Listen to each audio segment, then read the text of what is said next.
souvent, que vous décrivez avec beaucoup d'humour également, c'est l'humanisme rhénan, parce qu'aujourd'hui, il n'y a plus un discours dans n'importe quelle sous-préfecture alsacienne où on parle d'humanisme rhénan. Et pour vous, les lumières de cet humanisme sont plutôt froides. Vous écrivez même, les humanistes rhénans ne sont pas des bienfaiteurs, mais des gravériens, des poètes confus dans l'académisme, des professeurs, des érudits, des singes savants, des flics, des lesbottes. Ils sont deux ordres et produisent de l'ordre en ordre rigide, masculin. C'est un petit peu sévère quand même. C'est un peu méchant, mais comme j'ai dit que je brossais en sens inverse du poil, il fallait bien passer par là, mais ce n'est pas faux. Ce n'est pas faux. Parce que quand on voit, d'abord, qui parmi vous a lu et relu les œuvres des humanistes? Pour les latinistes, il y a de beaux sujets de dictée. Ça s'arrête là, c'est latin cicéronien. Pour le reste, ce sont des gens qui passent leur temps à faire des règlements. Sébastien Brant, parlons de Sébastien Brant, qui est estimable, qui est un humoriste, qui est un moraliste. Eh bien, son vrai métier, secrétaire général de la ville de Strasbourg, ça consiste à, j'allais dire pisser la copine, mais c'est un peu grossier de ma part, en tout cas à multiplier les règlements de tout poil pour interdire les danses, les jeux, les chansons, enfin, le monde que nous prépare Sébastien Brant est une tristesse abominable, heureusement qu'il existait des contestateurs. Et Sébastien Brant a à son actif un argumentaire juridique absolument merveilleux, demandé par des villes, la Décapole, Münster, Colmar et Obernai, pour chasser de leur ville les juifs qui avaient le droit de résidence. Ça mérite d'être dit. Alors bien entendu, à côté de ça, il y a une inventivité linguistique remarquable, il y a des aspects qui sont tout à fait passionnants. Mais je crois qu'il faut quand même prendre des distances. L'humanisme, c'est là aussi une très belle étiquette, mais une étiquette dont il faut, je crois, se méfier. Alors, bien entendu, dans le tas, il y en a qui sont indemnes de toute contamination. Encore que, il y aura la semaine prochaine, vendredi et samedi, un grand colloque sur Beatus Rhénanus, qui est un très grand savant, un magnifique éditeur, donc il ne faut pas lui faire de procès d'intention. Il n'empêche que son œuvre doit aussi être contextualisée. Tout peut être contextualisé. On parlait d'humaniste. Il y en a un qu'on a souvent qualifié d'humaniste au XXe siècle, c'est Frère Médard. Vous ne l'avez pas beaucoup. Vous dites qu'il a instrumentalisé une grande partie de l'histoire, en tout cas alsacienne, du XIXe et du début du XXe siècle. Bon, je crois que là qu'il faut que je rebondisse sur les deux interrogations là, à savoir que quand nous critiquons les écrits d'une certaine époque, nous ne portons pas de jugement, nous critiquons simplement la manière d'apprécier. Et nous savons qu'il faut rester dans ce... qu'il faut voir les problèmes tels qu'ils se sont déroulés et de les situer dans leur temps. Les mentalités d'une certaine époque, quand, par exemple, Sébastien Brant il était antisémite, c'était l'époque. On ne peut pas lui faire un procès comme si maintenant, aujourd'hui, quelqu'un s'élève et dise voilà, j'aime bien les juifs. C'est pas la même chose.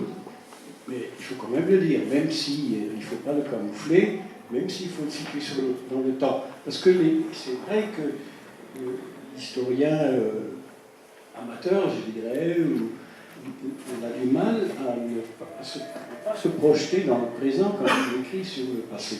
Alors vous me posiez une question sur le frère Médard, un charlatan que j'ai beaucoup connu, qui me fait souvent venir pour des conférences. Mais je considère que comme historien, il a été mauvais, et pas seulement mauvais, mais falsificateur. En ce sens que pour la question, il écrit ses mémoires, peut-être vous les avez lus, où il y a plein d'énormités sur l'option, par exemple. Il a évidemment Bismarck, c'est un monstre, il a obligé les Alsaciens à s'en aller, alors que c'était dans le traité. Il a incité les Alsaciens à partir et en leur interdisant d'emmener leurs biens, c'est faux. C'est écrit dans le traité qu'ils gardaient leurs biens. Donc vous voyez que le personnage n'était pas du tout quelqu'un de rigoureux sur le plan historique. Voilà ce que je veux dire.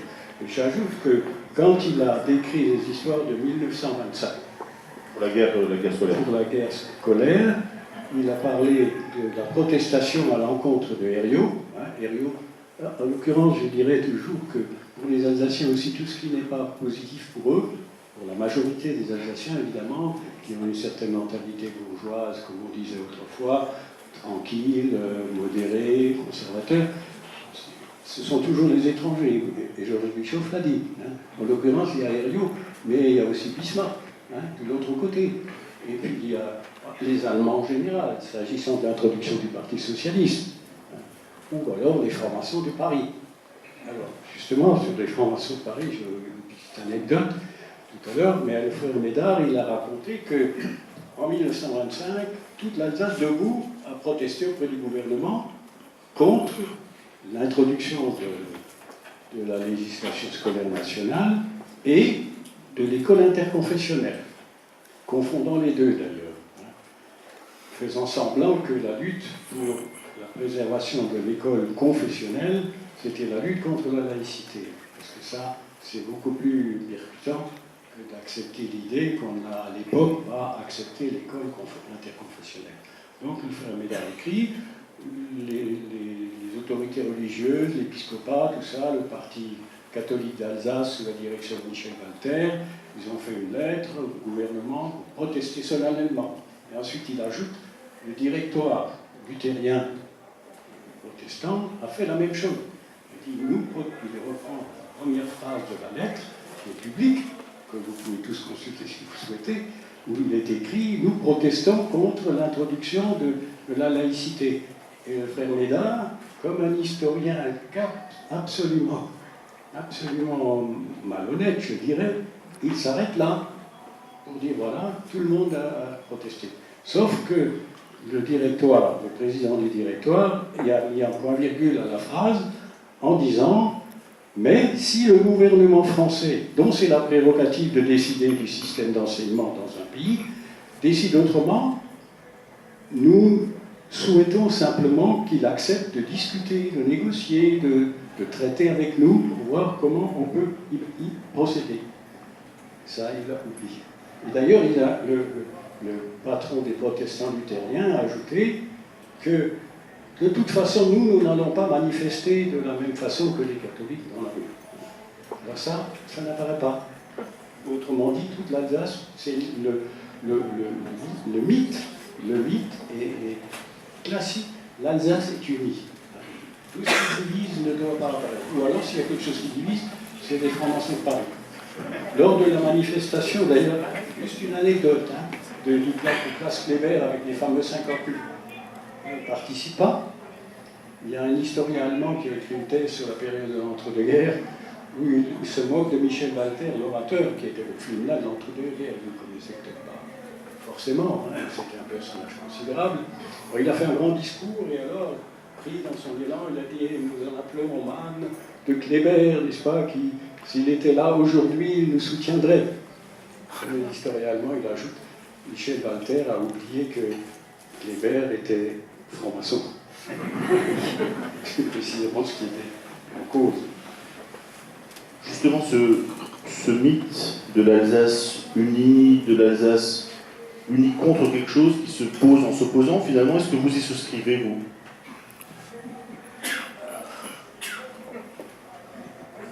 Dans la durée, je pense que non. Par exemple, n'oublions pas que, du point de vue de l'unité politique ou administrative, l'Alsace n'a réellement formé une entité qu'à partir du moment où Louis XIV a organisé la province d'Alsace. La province d'Alsace qui est morte en 1789, les Alsaciens ayant accepté bien volontiers des départements qui correspondaient peut-être à leur sensibilité, peut-être à des circonscriptions plus anciennes, qui ont évolué de manière très différente et qui répondaient aussi à des impératifs de proximité. C'est un mot qui faisait partie du vocabulaire politique français il y a peu de temps, mais qui a disparu. Et finalement, quand ont-ils de nouveau formé une unité politique? En 1802. Je vais juste faire une parenthèse à propos des. Parce que c'est Reubel, hein, je crois, qui a tracé les frontières entre le Haut-Rhin et le Bas-Rhin. Exactement, il y avait un gros problème, effectivement. Et je ne veux pas faire trop de comparaisons hasardeuses avec l'actualité, mais ça a été un grand barouf à l'époque. Hein. La constitution des deux départements. pas des deux régions, mais deux départements étaient entre le Haut-Rhin et le Bas-Rhin, donc j'en passe, je ne suis pas le connaisseur de la question, mais Georges Bischoff pourrait vous en parler. Donc il n'y a rien de nouveau sous le soleil quand même. Enfin, jusqu'à la définition des régions de programme, en 1955, l'Alsace n'existait pas en tant que telle. C'était effectivement, elle a été la composante principale du Reichsland d'Alsace-Lothringen entre 1871 et 1918, ça c'est une évidence. Mais en tant que telle, elle a très peu d'histoire commune. On a évoqué il y a quelques années le terme de réunification à propos de l'Alsace. Je ne sais pas où on est le chercher. Il était, à mon sens, totalement anachronique et totalement faux. Donc, sentiment d'unité, c'est très difficile à argumenter. Il y a eu des concertations, il a existé depuis le Moyen-Âge des modes de médiation qui incluaient toute l'Alsace, parfois encore autre chose, même des morceaux de Lorraine, mais aussi la rive droite du Rhin. Et on oublie qu'il y a effectivement des découpages géographiques qui ont été transversaux et non pas verticaux, enfin nord-sud si je puis dire, hein, en fonction de cette espèce de planche géographique qu'est l'Alsace. Enfin, quant à l'existence d'un peuple alsacien, je ne sais pas si on peut l'argumenter d'une manière historique. Il a pu exister effectivement des catholiques alsaciens, ça a été une unité. Des protestants alsaciens, tardivement, puisque les consistoires ont été pendant longtemps départementaux. Les seules structures relativement pérennes, ça a été le diocèse de Strasbourg, l'académie, puis ça s'arrête pratiquement à ça. Est-ce que justement, dans vos deux livres, on l'a vu, vous dénoncez les contre-vérités et les stratifications de fausseté historique. Est-ce que vous avez l'impression que, en ce début du XXIe siècle, ces contre-vérités, elles perdent de leur force, au sens où l'Alsace est peut-être un pays qui s'ouvre, enfin une région qui s'ouvre de plus en plus, ou bien est-ce que vous pensez qu'elles reviennent justement en force, notamment dans le débat qu'il peut y avoir aujourd'hui sur la nouvelle région qu'on pourrait appeler Alca, on peut l'appeler comme on veut, qui est en gestation? C'est un très vaste sujet, on pourrait y passer toute la soirée. Je ne sais pas, je pense que les historiens s'intéressent finalement au changement. Et les Alsaciens de 2050 ne seront pas les Alsaciens de 2015, c'est évident. Ils n'ont peut-être pas le même imaginaire historique. Cela dit, il ne s'agit pas de faire d'acharnement. Par exemple, en matière d'officialisation d'un enseignement ou d'une histoire officielle. Par chance, l'Alsace n'a pas d'histoire officielle, même si l'histoire y est omniprésente. Or, dans les discours récents, on a souvent lu ou entendu dire que, je cite, c'est excessif évidemment, notre histoire nous est cachée. Notre histoire, est-ce qu'on a le droit de dire notre histoire, la première personne du pluriel? Je n'en sais rien. Elle nous est cachée, elle n'est pas enseignée à l'école. Alors ça, c'est deux choses qu'il faut vous dire. D'abord, jamais il y a eu autant de façons de se documenter. Tout est à portée de main. Alors, bien entendu, il s'agit de trier. Savoir Wikipédia est une chose. Ensuite, il n'est pas vrai que l'enseignement manque de moyens de connaître l'histoire régionale. Au contraire, elle est même très présente.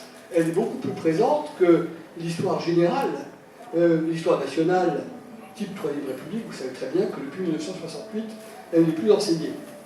C'est ce qui déstructure en partie la chronologie. En revanche, l'histoire problématisée, l'histoire des annales, elle est bien présente depuis la réforme Mabi.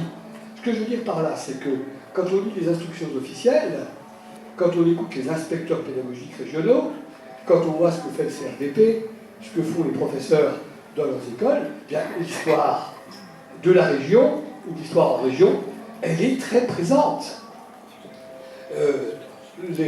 Les cours, je ne sais pas, faire un cours sur la révolution industrielle, faire un cours sur la démocratie au XIXe siècle, eh bien ça peut être non seulement illustré, mais encore argumenté à partir d'exemples locaux ou régionaux. Donc tout ça, c'est à portée de main. On ne va pas accuser les profs de ne pas faire leur histoire.